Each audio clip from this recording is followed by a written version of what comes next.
Quella cuciniamo insieme ad Andrea. Pasta, patate e... Curiosi? E allora, amonin in cucina.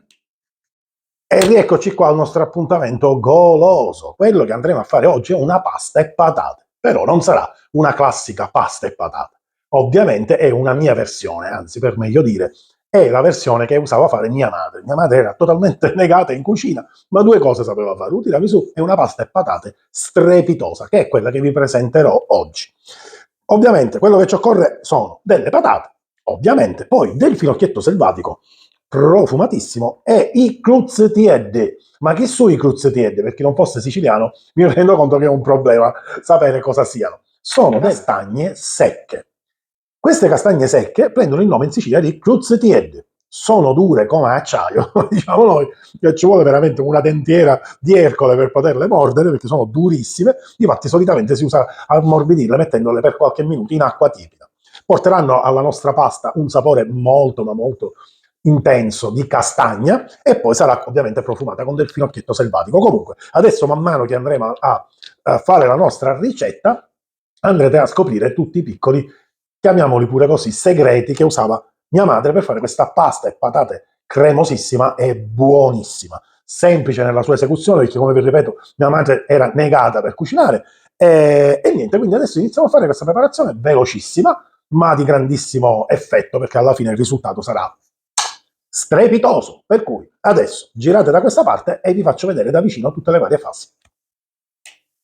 Eccoci qua, questo qua è il finocchietto selvatico, ben lavato ovviamente. Ne andremo a prendere soltanto le parti più tenere e le terremo da parte, mentre con il gambo andremo a fare un infuso. Quindi le andrò a mettere in un pentolino con dell'acqua e lo farò bollire per qualche minuto. Questo rilascerà tutto il suo sentore, tutti i suoi sapori all'interno di quest'acqua, che poi mi aiuterà a far cuocere bene le patate. Mentre le cimette, che poi non servono tantissime, ne servono poche, le useremo in un secondo momento. Allora, queste le lasciate così, grosse per come stanno, e andiamo a inserirle in un pentolino con dell'acqua. Bene, pentolino sul fuoco, mettiamo dentro i nostri rametti di finocchietto selvatico e facciamolo cuocere per almeno un quarto d'ora, 20 minuti. Comunque calcolatevi, appena l'acqua comincerà a prendere un colore verde, comincerete a sentire un profumo intenso di finocchietto. Da quel momento in poi il nostro infuso è pronto. Adesso i cruzzipiedi e quindi le castagne secche e li mettiamo in ammollo in acqua tiepida per almeno un quarto d'ora, 20 minuti. E teniamo da parte. Patate, pela patate e cominciamo a pelarle, a tagliare a cubetti patate. Iniziamo a preparare una cipolla. Andremo a tritare. Perfetto, fatto questo, adesso cominciamo la cottura delle patate. Cipolla, olio extravergine di oliva e partiamo con un soffritto. Appena inizia a soffriggere, un minutino, e inserite le patate tagliate a tocchetti. Fate tostare per bene le patate. Dopo un paio di minuti inserite il doppio concentrato. Fate andare via l'acidità del pomodoro, quindi basta un minutino, e poi allunghiamo con l'acqua di finocchietto che abbiamo fatto precedentemente. L'acqua di finocchietto è pronta, avete visto, ha rilasciato il suo bel colore verde. Questo colore ovviamente non è tanto una questione di cromaticità, ma è una questione di profumi e sapori. E quindi voi non lo potete sentire, io da qua sono totalmente inebriato da questo profumo di finocchietto. Adesso con un colino andiamo a patate.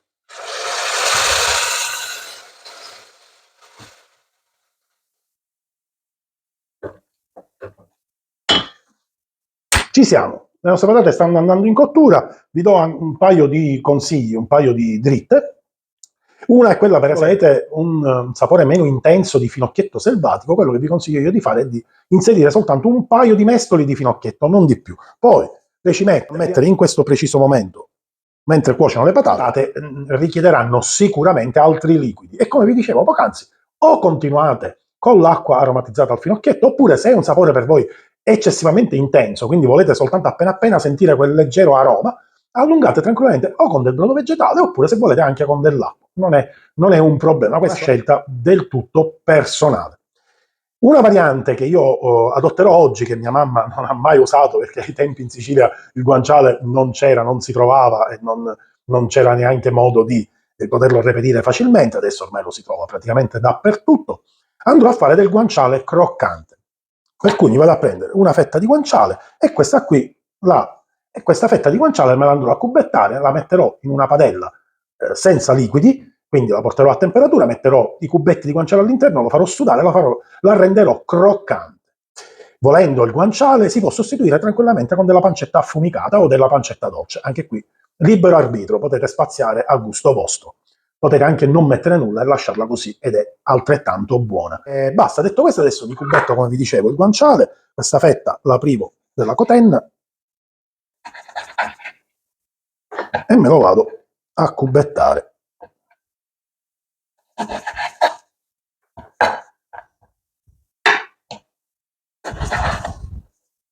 Anzi, lo taglio a listarelle.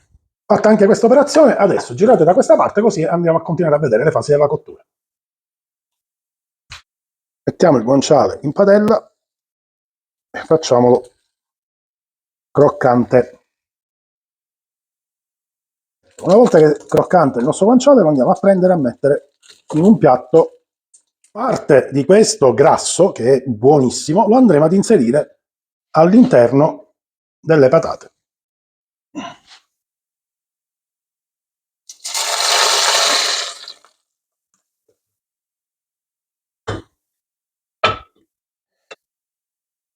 Tutto procede perfettamente, adesso devo soltanto attendere che le patate si finiscano di cuocere. Ovviamente se dovesse richiedere altri liquidi, come vi ho detto pure poco fa, o aggiungete l'acqua del finocchietto oppure tranquillamente del brodo vegetale o della semplice acqua.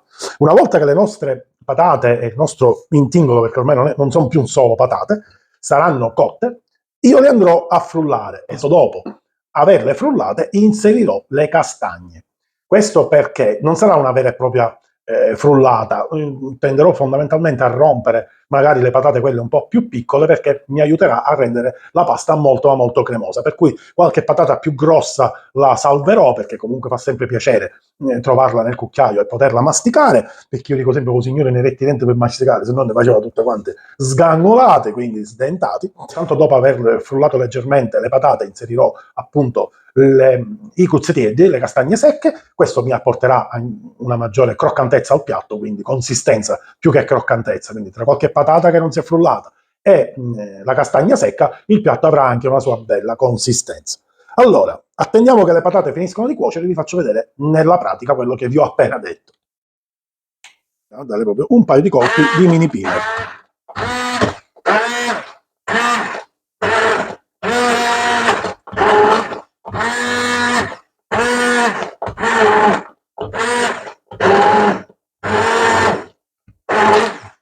Quel tanto che ci consentirà poi di ottenere una bella cremina. Adesso possiamo aggiungere i cruzzettieri.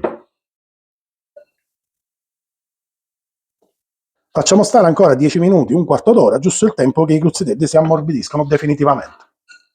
Caliamo la pasta.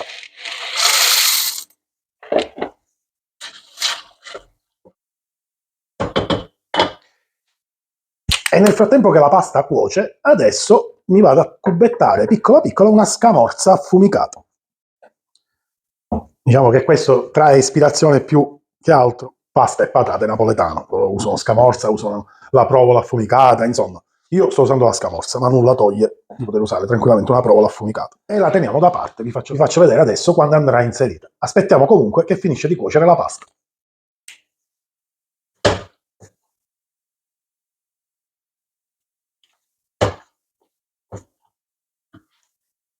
Perfetto, la nostra pasta è cotta, adesso ho spento il fuoco e la faccio riposare 2-3 minuti. Ma perché faccio questa operazione? Semplicemente perché a fuoco spento gli amidi dell'amido fondamentalmente, ma c'è anche l'amido volendo della pasta, andranno a consolidarsi. Cosa significa?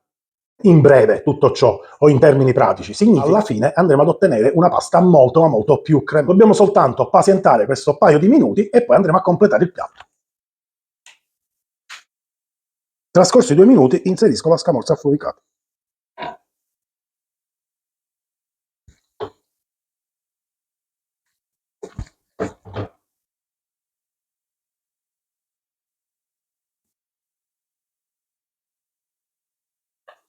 il guanciale croccante,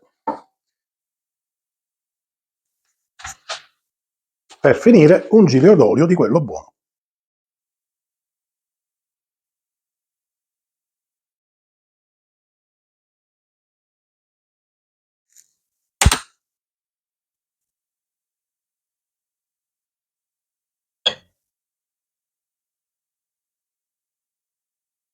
Bella!